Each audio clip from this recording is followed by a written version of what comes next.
The rain had been relentless, a relentless drumbeat against the tin roof. It had been like this for days, the river swelling, creeping closer to the houses nestled along its banks.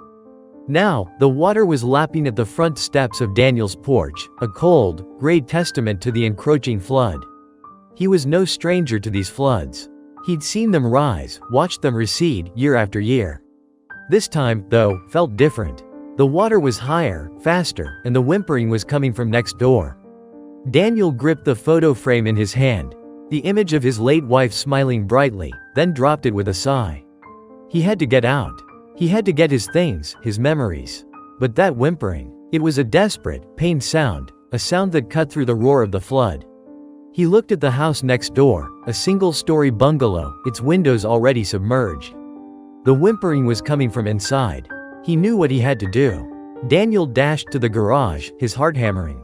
He rummaged through the old boxes, his fingers brushing against tools, rusty wrenches, and forgotten toys. Then, he found it, a bright orange inflatable raft, a relic from a family vacation he'd taken with his wife years ago. He pulled it out, pumped it up with a rusty bicycle pump, and threw it onto the porch. The whimpering had become a frantic cry.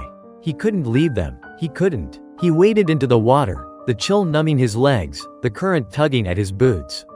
He reached the porch of the next house, the water rising to his chest. He could hear the sound of frantic barks and whimpers coming from inside. He kicked open the front door, the water rushing in. He saw them, 3 tiny bundles of fur, shivering and terrified, huddled together in a corner.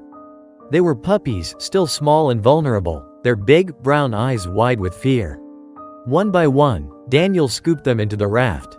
He held onto their tiny bodies, their fur damp and matted, their soft whimpers a heartbreaking sound.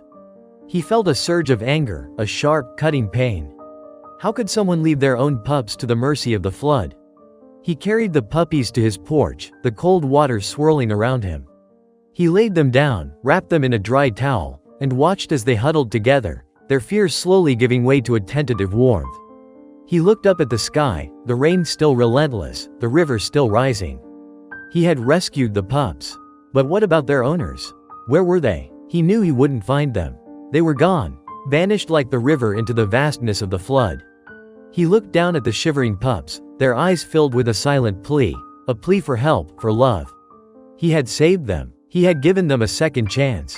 And as he looked at them, he felt a strange, warm feeling, a feeling of responsibility, a feeling of hope.